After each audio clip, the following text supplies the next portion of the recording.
आज मी हे गोवर्धन गुलाबजामुन बनवणार आहे। 200 ग्रॅम आहे आणि याची प्राइस आहे 78 रुपीज।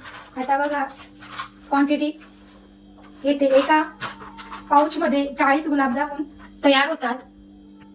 100 ग्रॅम दूध घेतलेलं आहे। दूध थंडही नाही आणि गरमही नाही, आपलं रेग्युलर दूध घेतलेलं आहे। दूध आणि थोडंसं पाणी घेऊन आपण हे मिश्रण तयार करून घेणार आहोत।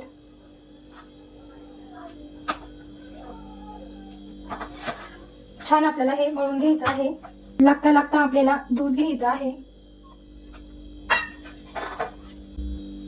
हे बघा छान असं आपल्याला पीठ मळून घ्यायचं आहे।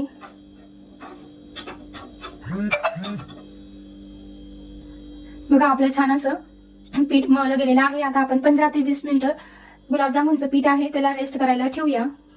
कढईत अर्धा लिटर पाणी घेतलं आहे। पाणी आपल्याला गरम होऊ द्यायचं आहे। पाणी गरम व्हायला आलेलं आहे, त्यामध्ये आपल्याला 300 मिली साखर टाकायची आहे। आता आपण हा साखरेचं पाणी तयार करून घेणार आहोत। 5 मिनिटं आपण उकळी येऊ देणार आहोत। पाणी छान हे उकळून गेलेलं आहे। पाक आपल्याला चिपचिप बनवायचा नाही आहे, फक्त नॉर्मल असा चिपचिप आपल्याला पाहिजे आहे। आपला हा पाक तयार झालेला आहे। 20 मिनिटं झालेले आहेत। आता आपण गोळा घ्यायचा आहे आणि छान छोटे छोटे असे आपल्याला गुलाबजामुन तयार करून घ्यायचे आहेत।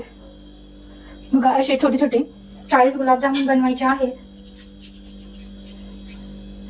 तुमच्या हिशोबाने तुम्ही लहान मोठे असे गुलाबजामुन बनवू शकता।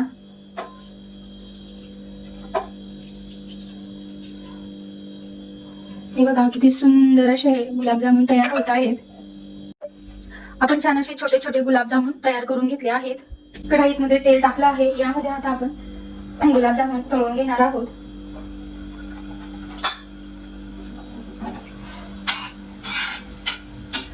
गॅस आपल्याला बारीकच राहू द्यायचा आहे। मीडियम गॅसवर आपण गुलाबजामुन तळून घेणार आहोत।